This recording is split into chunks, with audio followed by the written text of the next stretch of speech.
എല്ലാ കൂട്ടുകാർക്കും നെഹ്ൽവാദി മൂന്നാം ഭാഗത്തിലെ 5ാമത്തെ ക്ലാസ്സിലേക്ക് ഹൃദ്യമായ സ്വാഗതം. ഇന്ന് നമ്മൾ പഠിക്കുന്നത് നാഖിസ്വായ മാദിയെക്കുറിച്ചാണ്. നാഖിസ്വായ മാദി എന്താ? അലിഫോ വാവോ യാ ഓ വന്ന മാദിയായ ഫീല്. ഉദാഹരണമായിട്ട് ഖശിയ. ഖശിയ എന്ന് പറയുമ്പോൾ അതിൻ്റെ അവസാനത്തെ അക്ഷരേതാ യാ അല്ലേ. അതേപോലെ കാല എന്ന് പറഞ്ഞു. കാല അറിയുമ്പോൾ അതിൻ്റെ നടുവത്തെ അക്ഷരേതാ അലിഫ് അല്ലേ. സെറുവാർന്നു. സെറുവ അറിയുമ്പോൾ അതിൻ്റെ അവസാനത്തെ അക്ഷരേതാ വാവല്ലേ. ഇങ്ങനെ അലിഫോ വാവോ യാ ഓ വന്ന ഫീലുകൾക്കാണ് മാദിയായ ഫീൽഡാണ് എന്ത് പറയുക, നാഖിസായ മാദിയായ ഫീൽ എന്ന് പറയാം. ഇതിൻ്റെ കൂടെ താന്നോ തൂന്നോ അല്ലെങ്കിൽ വാവോ അലിഫുൽ ഇസ്നൈനിയോ ഇതൊക്കെ വരുമ്പോൾ എന്തൊക്കെ ചേഞ്ചുകൾ ഉണ്ടാകുമെന്നാണ് നമ്മൾ പഠിക്കുന്നത്. അപ്പോൾ നാഖിസായ മാദിയായ ഫീല് ഖശിയ. നാഖിസായ ഫീല് നമുക്ക് മനസ്സിലാക്കണം, അലിഫോ വാവോ യാ ഓ വന്ന ഫീലുകൾ. ഈ ഫീലിൻ്റെ കൂടെ അലിഫുൽ ഇസ്നൈനി വന്നാൽ, ഈ ഫീലിൻ്റെ കൂടെ വാവുൽ ജമാഅത്ത് വന്നാൽ, ഈ ഫീലിൻ്റെ കൂടെ നൂനുൻ നിസ്വ വന്നാൽ എന്താണ് അഥവാ റഫിൻ്റെ ലമീർ, റഫിൻ്റെ പറഞ്ഞാൽ ഫായിലായ ലമീറുകൾ വന്നു കഴിഞ്ഞാൽ എന്തൊക്കെ ചേഞ്ചസ് അവിടെ ഉണ്ടാകും. അപ്പോൾ അത് വളരെ ഇമ്പോർട്ടൻ്റ് ആയ കാര്യമാണ്. അപ്പോൾ അതൊന്ന് നമ്മൾ ഉദാഹരണ സഹിതം പഠിച്ചാലുള്ളൂ നമുക്കത് മനസ്സിലാവുക. കേവലം കാണാതെ പഠിച്ചത് കൊണ്ട് നമുക്കത് മനസ്സിലാവണമെന്നില്ല. അപ്പോൾ നമുക്കത് നോക്കി നോക്കാം. ഇദാ ഉസ്നിദ ചേർത്തിയാൽ അൽ മാദിയ നാഖിസ്, നാഖിസായ ഒരു മാദിനെ ചേർത്തി. ഉദാഹരണമായിട്ട് ഖശിയ എന്ന് പറഞ്ഞ വാക്കിനെ മാദിയായ ഫീൽ നമ്മൾ ചേർത്തി. എന്തൊക്കെ ചേർത്തുന്നത്? ഖശിയൻ്റെ കൂടെ ഇലാ വാവുൽ ജമാ. ഖശിയൻ്റെ കൂടെ നമ്മളെന്താ ചേർത്ത്? വാവുൽ ജമാഅത്ത് ചേർത്തി. അപ്പോൾ ഖശിയ പ്ലസ് വാവ്. അങ്ങനെ വന്ന് എന്താ സംഭവിക്കുക? ഖശിയ പ്ലസ് വാവ്. അപ്പോൾ ശരിക്കും ഖശിയൂ എന്ന് പറയണം വേണ്ടേ? പക്ഷേ ആ യാഇനെ കളയണം. എന്താ പറയുക? ഖശിയ ഖശിയ ഖശൂ. ഹുദിഫ കളയണം. ഹർഫുൽ ഇല്ലത്തിൻ്റെ അക്ഷരം കളയണം. അപ്പോൾ ഖശിയ എന്ന് പറഞ്ഞ വാക്കിൻ്റെ കൂടെ ഖശിയ പ്ലസ് വാവ് ചേർക്കുകയാണ്. വാവ് ചേർക്കുമ്പോൾ എന്താ കളയേണ്ടത്? ഇല്ലത്തിൻ്റെ അക്ഷരത്തെ കളയത്. ഇല്ലത്തിൻ്റെ അക്ഷരം യാ. അലിഫും വാവും യാവുമാണല്ലോ ഈ രോഗിയായ അക്ഷരങ്ങൾ എന്ന് പറഞ്ഞാൽ. അപ്പോൾ അതെന്ത് ചെയ്യണം? കളയണം. ഇനി നമ്മൾ ഖശിയ എന്നല്ല വേറൊരു ഉദാഹരണം എടുത്തു. ഉദാഹരണം ദഅ എന്ന് പറഞ്ഞ വാക്കുണ്ടല്ലോ, അതിൻ്റെ അവസാനത്തെ അക്ഷരം ഏതാ? അലിഫാണ്. ദഅ അല്ലേ. ഈ അലിഫിലേക്കാണ് നമ്മൾ വാവ് ചേർക്കണതെങ്കിൽ എന്താ സംഭവിക്കുക എന്ന് ഇനി പഠിക്കണത്. വബഖിയത്തിൽ ഫത്ഹത്ത് ബാക്കിയാകും. ഇപ്പം ദഅ എന്നുള്ളതിലെ അലിഫിനെ കളഞ്ഞാൽ അതിൻ്റെ ശേഷം ഒരു ഫത്തഹില്ല. ദഅയിൽ അതിലും ഒരു ഫത്തഹ് ഉണ്ടല്ലോ. വബഖിയത്തിൽ ഫത്ഹത്തു, ആ ഫത്തഹിനെ ബാക്കിയാക്കണം. ഖബലൽ വാവി, വാവിൻ്റെ മുമ്പ്. ഇപ്പം ഇദാ കാനൽ മഹദൂഫ് അലിഫ, കളയപ്പെട്ട അക്ഷരം അലിഫാണെങ്കിൽ ഇപ്പം ദഅ എന്ന് പറഞ്ഞ വാക്ക് നോക്കൂ, ദഅ പ്ലസ് വാവ്, അതിൻ്റെ കൂടെ ഒരു വാവുൽ ജമാഅത്ത് ചേരുകയാണ്. അപ്പോൾ നമ്മൾ ഇല്ലത്തിൻ്റെ അക്ഷരം കളയണം. ഏതാ ഇല്ലത്തിൻ്റെ അക്ഷരം? അലിഫ്. അത് കളഞ്ഞു.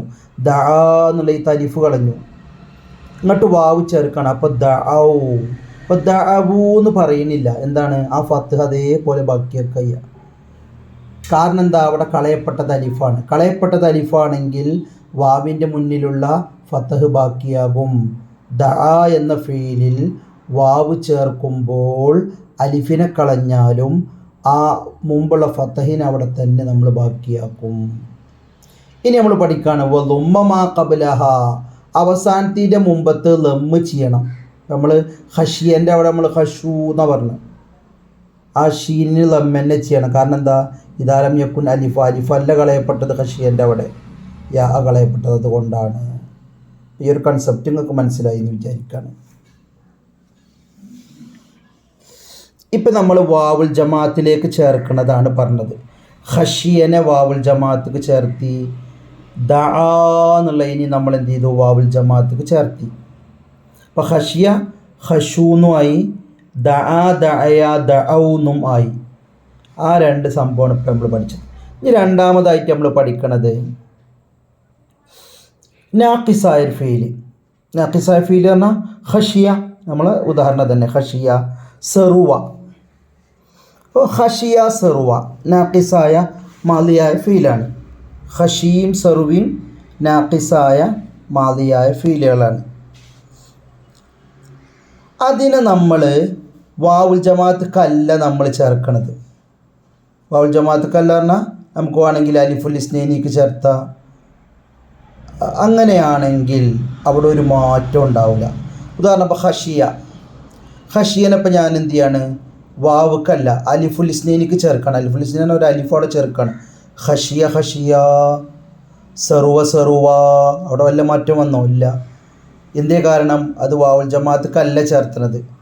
വാവുൽ ജമാഅത്തേക്കല്ലാത്തതിലേക്ക് ചേർത്തുമ്പോൾ there would be no change. അതാണ് ഇദാ കാന ആയാൽ ആഖിറുൽ മാദി അൻ നാഖിസ്, നാഖിസായ മാദിയായ ഫീലിൻ്റെ അവസാനത്തെ അക്ഷരം യാ എൻ, യാ പറഞ്ഞാൽ ഖശിയ, ഔ വാവൻ സെറുവ, വാവായാൽ വ ഉസ്നിദ ചേർത്തി ഇലാ ഗൈരിൽ വാവി, വാവുൽ ജമാഅത്ത് അല്ലാത്തതിലേക്ക് ചേർത്തി, മിനൽ ലമാഇരിൽ ബാരിസ, മറ്റു ലമീറുകളിലേക്ക് ചേർത്തിയാൽ ലാ യഹ്ദുസു തഗീറുൻ, ഒരു മാറ്റം ഉണ്ടാവില്ല. അപ്പം നാഖിസായ ഫീലിനെ വാവുൽ ജമാഅത്ത് ചേർത്തുമ്പോഴാണ് ഈ ചേഞ്ചുകളൊക്കെ വരുന്നുള്ളൂ. ആ ഒരു കാര്യം വളരെ പ്രധാനമാണ്. അപ്പം നാഖിസായ ഫീലാണ് എപ്പോഴും വാവുൽ ജമാഅത്തുമേ വരുള്ളൂ. വാവുൽ ജമാഅത്ത് വരുമ്പോൾ പിന്നെ ഇല്ലത്തിൻ്റെ അക്ഷരം കളയണം എന്നുള്ളത് നമ്മൾ മനസ്സിലാക്കി വെക്കുക. ഇനി നമ്മൾ പഠിക്കുന്നത്, ഇനി നമ്മൾ നാഖിസായ മാദിയായ ഫീലിനെ കുറിച്ച് തന്നെയാണ്.